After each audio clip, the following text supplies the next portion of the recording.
తల్లిదండ్రుల తగవులు బిడ్డల ప్రాణాలు తీస్తూనే ఆడ మగ ప్రాణాలు తీస్తున్న ఉదంతాల్లో ఇదొకటి. తన ముగ్గురు కుమార్తెలకి తండ్రి విషం పెట్టి చంపి ఆపై తాను కూడా ఉరేసుకుని ఆత్మహత్య చేసుకున్న ఘటన ప్రకాశం జిల్లాలో శుక్రవారం జరిగింది. పోలీసులు మృతుని తల్లి కథనం మేరకు చేమకుర్తి మండలం కేవీ అగ్రహారం గ్రామంలో ప్రైవేట్ డ్రైవర్గా పనిచేసి ఏకుల సుధాకర్కి భార్య వెంకటేశ్వరమ్మతో విడాకుల కేసు 3 ఏళ్లుగా కోర్టులో నడుస్తుంది. ఆమె తన పుట్టింట్లోనే ఉంటుంది. తన ముగ్గురు కుమార్తెను గో అచ్యుత, పూజిత, లోహిత శ్రీలని అగ్రహారంలోనే సుధాకర్ తన ఇంట్లోనే తల్లి సుశీల దగ్గరే ఉంచి చూసుకుంటున్నాడు.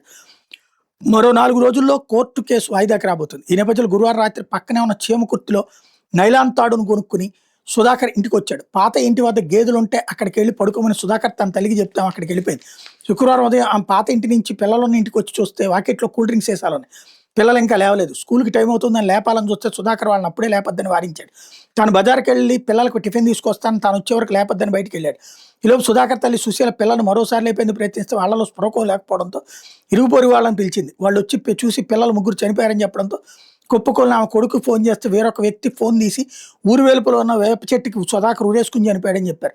పిల్లలు భర్త మృతి చెందారని తెలుసుకున్న వెంకటేశ్వరం గ్రామానికి వెంటనే వచ్చింది. పోలీసులు మృతదేహాలను పోస్టుమార్టానికి తరలించారు.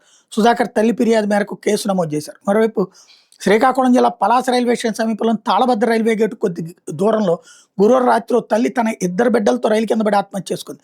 రైల్వే పోలీసులు బంధువులు చెప్పిన వివరాల మేరకు తన భార్య 2 పిల్లలు కనిపించలేదంటే విజయవాడలో ఎలక్ట్రికల్ పనులు చేస్తున్న వెంకట్ కోటబొమ్మాళి పోలీస్ స్టేషన్లో గురువారం ఫిర్యాదు చేశారు.